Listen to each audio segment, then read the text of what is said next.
प्रीति और सुजल स्कूल में साथ में पढ़ते थे। दोनों बहुत अच्छे दोस्त थे। प्रीति के घर के हालात अच्छे नहीं थे। उसकी सौतेली माँ थी। प्रीति स्कूल के बाद आगे की पढ़ाई नहीं कर पाई। वही सुजल आगे की पढ़ाई के लिए शहर चला गया। लेकिन दोनों एक दूसरे से बहुत प्यार करते थे। दोनों कॉल पे रोज बात करते थे। ऐसे ही कुछ साल गए, वह एक दूसरे के बिना नहीं रह पा रहे थे। सुजल प्रीति से शादी करना चाहता था, लेकिन प्रीति बहुत गरीब परिवार से थी। वह डरती थी कि सुजल के घर वाले इस शादी से इनकार न कर दे। सुजल ने अपने घर वालों को शादी के लिए मना लिया और कुछ समय बाद प्रीति और सुजल की शादी हो गई।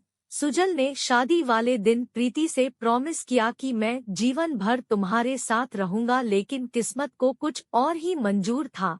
कुछ समय बीतने के बाद प्रीति को एक लड़का और एक लड़की हुई। वह अपने जीवन में बहुत खुश थे। लेकिन एक दिन ऐसा हुआ, सुजल ऑफिस से घर आ रहा था, तभी एक बस से उसका एक्सीडेंट हो गया और सुजल इस दुनिया को छोड़कर चला गया। सुजल के जाने के बाद प्रीति बहुत अकेली हो गई। जो प्यार ससुराल में मिलता था वो भी कम हो गया और प्रीति की सास बार बार उसे ताने देने लगी। बेचारी प्रीति पर तो दुखों का पहाड़ ही टूट गया था। उसको घर से बाहर निकल दिया और प्रीति अपने बच्चों को लेकर अपने ससुराल से चली जाती है। बेचारी प्रीति अब जाए तो जाए कहाँ। तभी उसने फैसला किया कि अब वो अपने बच्चों को अकेले ही पालेगी। प्रीति एक ऐसी दुनिया में गई जहाँ वो सबसे अनजान थी। उसका कोई साथ देने वाला नहीं था। प्रीति को खाना बनाने का बहुत शौक था।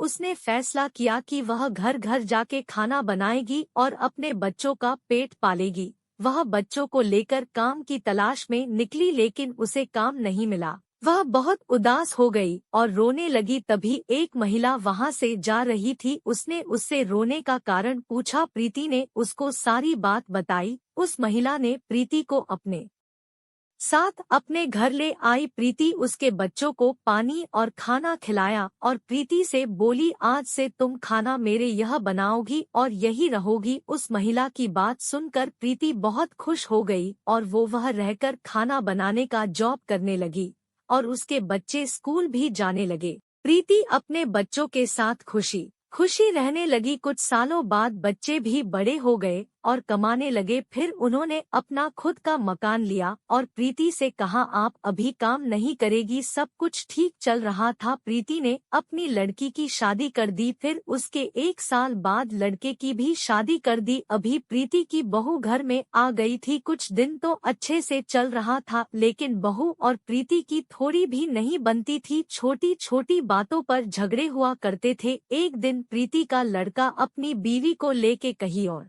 रहने चला गया। प्रीति अकेली हो गई थी। वो मन ही मन अपने पति सुजल से बोलती थी, मैंने कभी नहीं सोचा था हमारा बेटा मुझे छोड़कर चला जाएगा। एक दिन प्रीति उसी औरत के घर चली गई जहां वो खाना बनाने का काम करती थी और वहीं से अपना गुजर बसर करने लगी।